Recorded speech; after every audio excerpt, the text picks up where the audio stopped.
তোমার মনের কথা কি ঠিক সময় তোমার মুখে আসছে না? প্রেজেন্টেশনে মুখ খুলতে গিয়ে জিভ কেমন যেন আটকে যাচ্ছে।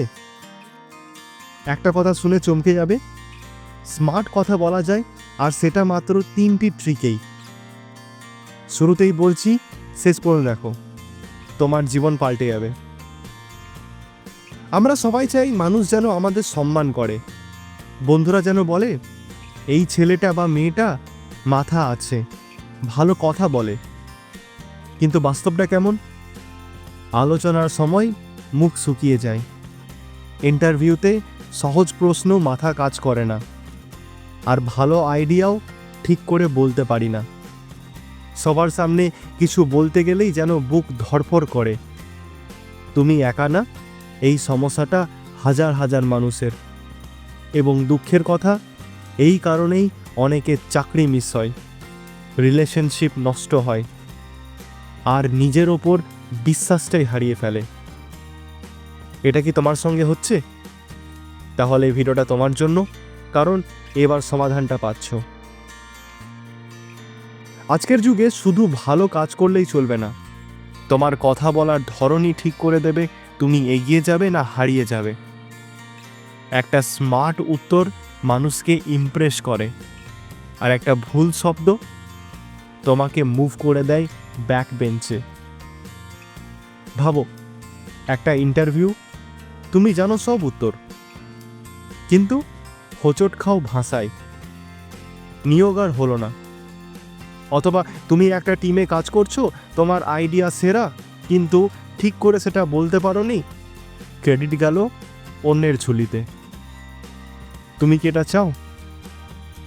না, তুমি চাও না। সবার সামনে কনফিডেন্টলি, স্মার্টলি কথা বলতে চাও? তাহলে চলো শুরু করি।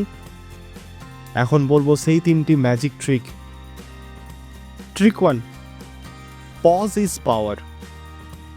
বেশিরভাগ মানুষ ভাবে দ্রুত কথা বললেই স্মার্ট লাগে। ভুল। স্মার্ট মানুষ জানে কোথায় থামতে হবে।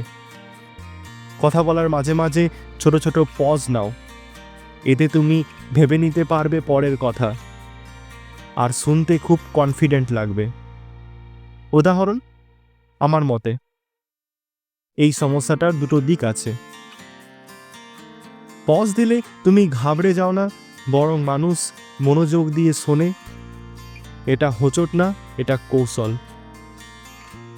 2 নম্বর ট্রিক, রিপিট অ্যান্ড রিফ্রেশ।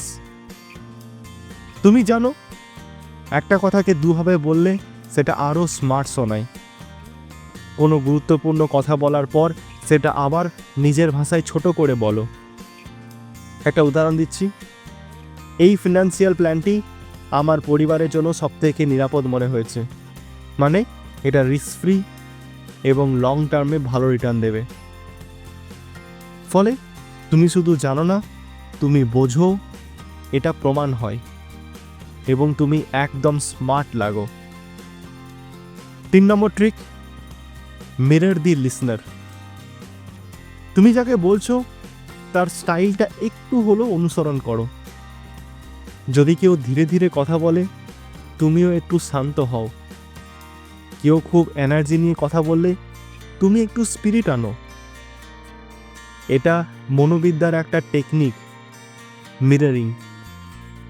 মানুষ নিজের মতো মানুষকে বেশি পছন্দ করে।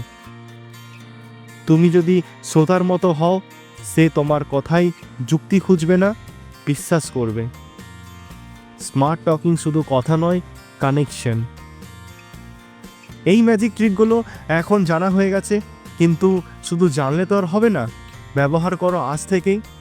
স্টেপ 1, প্রতিদিন আয়নার সামনে দাঁড়িয়ে 5 মিনিট কথা বলো, নিজের কথা শুনো, পজ কোথায়, কি বদলানো যায়। স্টেপ 2, একটা ভালো বক্তার ভিডিও দেখো প্রতিদিন, যেমন টেড টক। শুধু কন্টেন্ট না, দেখো সে কীভাবে কথা বলে। স্টেপ 3, বন্ধুদের সঙ্গে চ্যালেঞ্জ করো, একটা টপিকে 1 মিনিট স্মার্ট কথা বলো, প্র্যাকটিসেই পারফেকশন। স্টেপ 4, পজ, রিপিট আর মিরর। এই 3টে ট্রিক একসঙ্গে ব্যবহার করো। প্রথমে কঠিন লাগবে, কিন্তু ধীরে ধীরে অটো হয়ে যাবে। এখন তুমি জানো স্মার্ট কথা বলা শিখে তোমার আত্মবিশ্বাস কয়েক গুণ বাড়তে পারে, কিন্তু এটা কেবল শুরু। তুমি কি জানো স্মার্ট কথা ঠিক কোন শব্দগুলো ব্যবহার করা উচিত আর কোনগুলো এড়িয়ে চলা উচিত?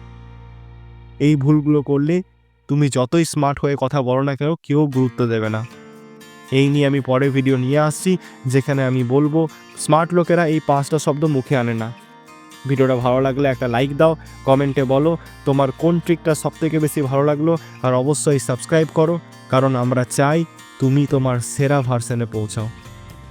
নিজেকে চেনাও, সবাইকে চিনিয়ে দাও।